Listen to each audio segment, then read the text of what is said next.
안녕하세요, 크립토 노마드입니다. 비트코인이 45,000달러를 돌파하며 강세장 기대감을 불러일으킨 뒤에 현재 43,000달러대에서 조정을 받고 있는 모습입니다. 이걸 두고 여러 분석들이 나오고 있습니다. 단기 조정이다. 공급 쇼크로 다시 치고 올라갈 수밖에 없다. 데드캣 바운스 가능성도 있다. 데드캣 바운스는 말 그대로 죽은 고양이가 튀어오른다는 뜻인데, 시세가 큰 폭으로 떨어졌다가 잠깐 반등하는 그런 상황을 빗댄 표현입니다.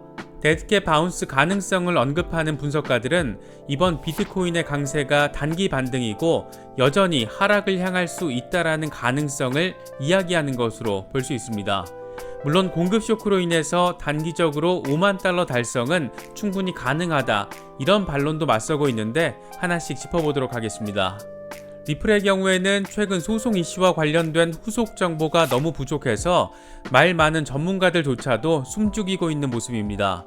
트위터를 중심으로는 수많은 미확인 정보들이 오르내리고 있는데, 핵심은 합의를 시도하고 있을 가능성이 충분하고 오히려 합의를 안 하고 버티는 쪽이 리플일 가능성도 언급되고 있습니다.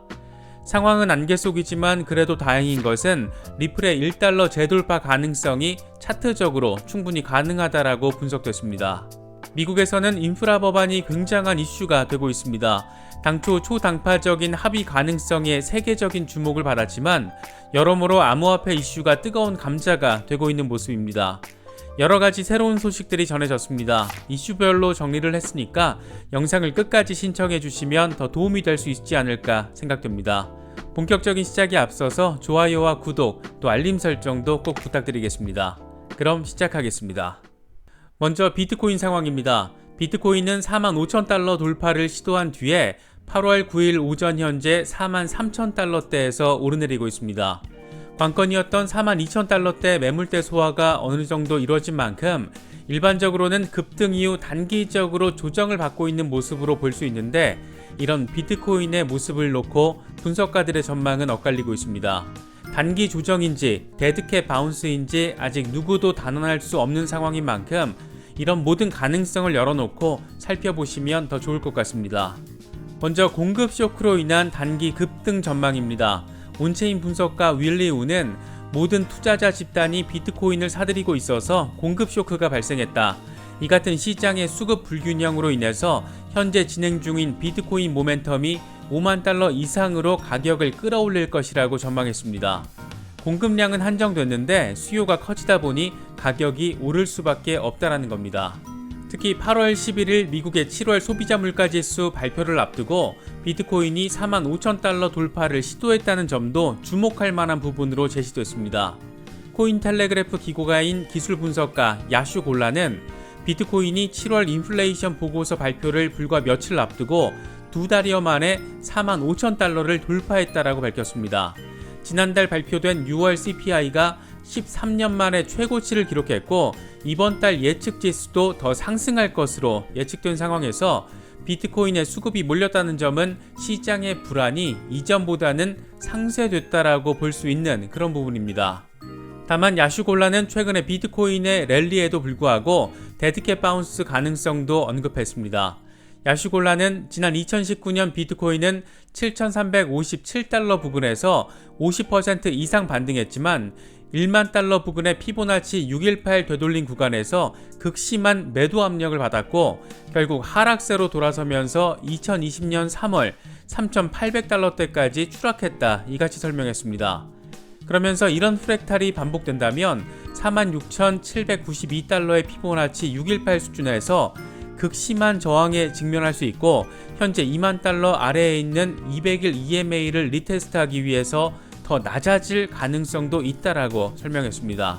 반면 온체인 데이터 분석가인 윌리엄 클레멘테는 모건크릭 디지털 에셋의 안토니 폼필리아노 공동 창업자와의 최근 인터뷰에서 비트코인이 42,000달러 저항을 돌파하면서 48,000달러까지 별다른 저항이 없을 것으로 보인다라며 다음 목표가로는 49,000달러에서 5만 달러를 제시했습니다. 다만 비트코인 온체인 활동량이 낮다는 점은 잠재적인 위험 신호로 볼 수 있고, 강세 모멘텀을 유지하려면 거래량이 증가하고 투자자들이 관심을 다시 가져야 한다라고 진단했습니다.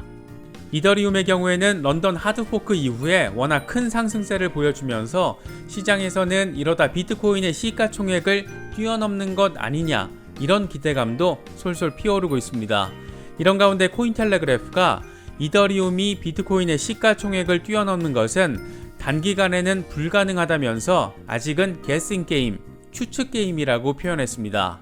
그러면서 몇 가지 근거를 제시했는데, 먼저 코로나 델타 바이러스로 인해서 경기 부양 정책이 이어지고 이 경우 인플레이션 우려로 인해 부동산과 주식, 또 암호화폐 같은 자산에 대한 관심이 늘어나게 되는데, 비트코인이나 이더리움이나 동일하게 영향을 받기 때문에 이더리움으로만 수급이 쏠리지는 않을 것이라는 그런 분석입니다.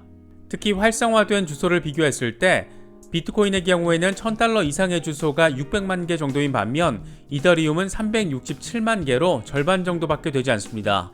차트에서 빨간색이 비트코인의 활성 주소를 나타내고 녹색이 이더리움의 활성화된 주소를 나타냅니다. 코인텔레그래프는 마지막 근거로 선물 미결제 약정 규모가 비트코인이 이더리움보다 훨씬 크다는 점을 제시했습니다. 보도 내용을 보면 미결제 약정은 시장 참가자의 총 계약 건수를 측정하기 때문에 전문 투자자의 실제 포지션을 측정하는 가장 좋은 지표로 꼽힙니다.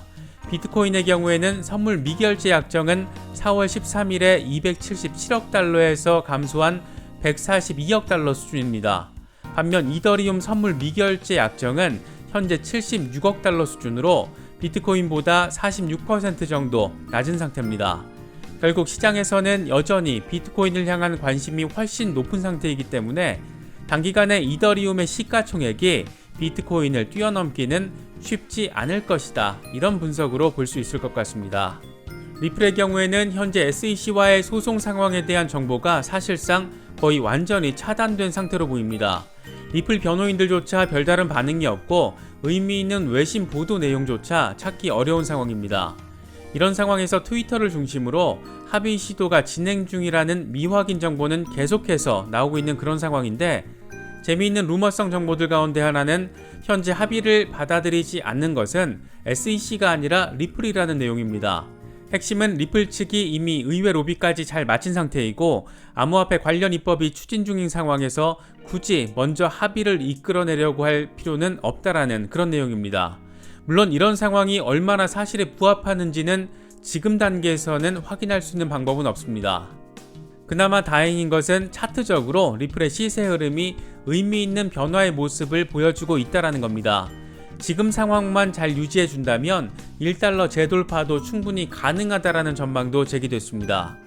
암호화폐 분석가 라케시 우페드히에는 리플 시세와 관련해서 황소가 0.75달러 오버헤드 저항보다 높은 가격을 유지하면 리플은 바닥 추세에서 상승 추세로 전환을 보여주는 이중 바닥 패턴을 완료하고 1달러에서 1.07달러 오버헤드 영역을 향한 여정을 시작할 수 있다라고 전망했습니다.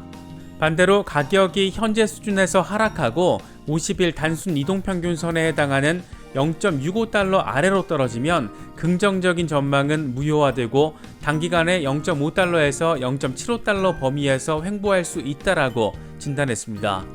리플이 또다시 0.5달러 수준에서 횡보한다고 생각만 해도 아찔한 분들 참 많을 것 같은데, 부디 더블 바텀을 완성한 뒤에 1달러 안착을 무난하게 이뤄낼 수 있으면 좋겠습니다. 이런 상황에서 소송과 관련된 긍정적인 소식까지 전해지면 참 금상첨화가 되지 않을까, 그런 생각이 들기도 합니다. 미국에서는 인프라 법안이 상원 최종 통과 가능성이 높아진 상황에서 이를 둘러싼 뒷말이 계속해서 이어지고 있습니다. 일단 톱 포트먼 미국 공화당 상원 의원이 채굴자와 예치업자, 거래 검증에서 중요한 역할을 하는 자, 디지털 지갑, 하드웨어 소프트 판매자, 노드 운영자, 그리고 브로커가 아닌 자를 신고 의무를 가진 브로커에서 제외해야 한다라고 의회에서 발언했습니다. 법률 적용 대상을 상대적으로 명확히 한 것이어서 암호화폐 과세 논의에 있어서 의미 있는 영향을 미칠 수 있을 것으로 기대되고 있습니다. 다만 예외 상황이 너무 많은 데다 단순 논리로 접근하기 어려운 산업 영역이라는 점에서 업계의 시선은 여전히 불편한 모습입니다.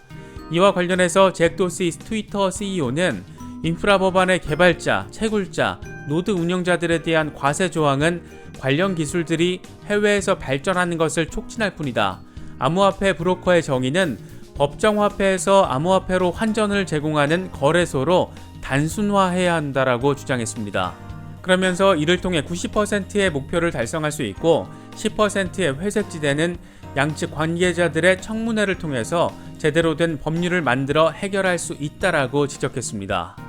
암호화폐 지지자들 역시 적극적으로 목소리를 내고 있는 상황인데 외신 보도 내용을 보면 미국의 Fight for Future 커뮤니티 FFTF는 상원 의원들에게 의견을 전달할 수 있는 대시보드를 만들었습니다.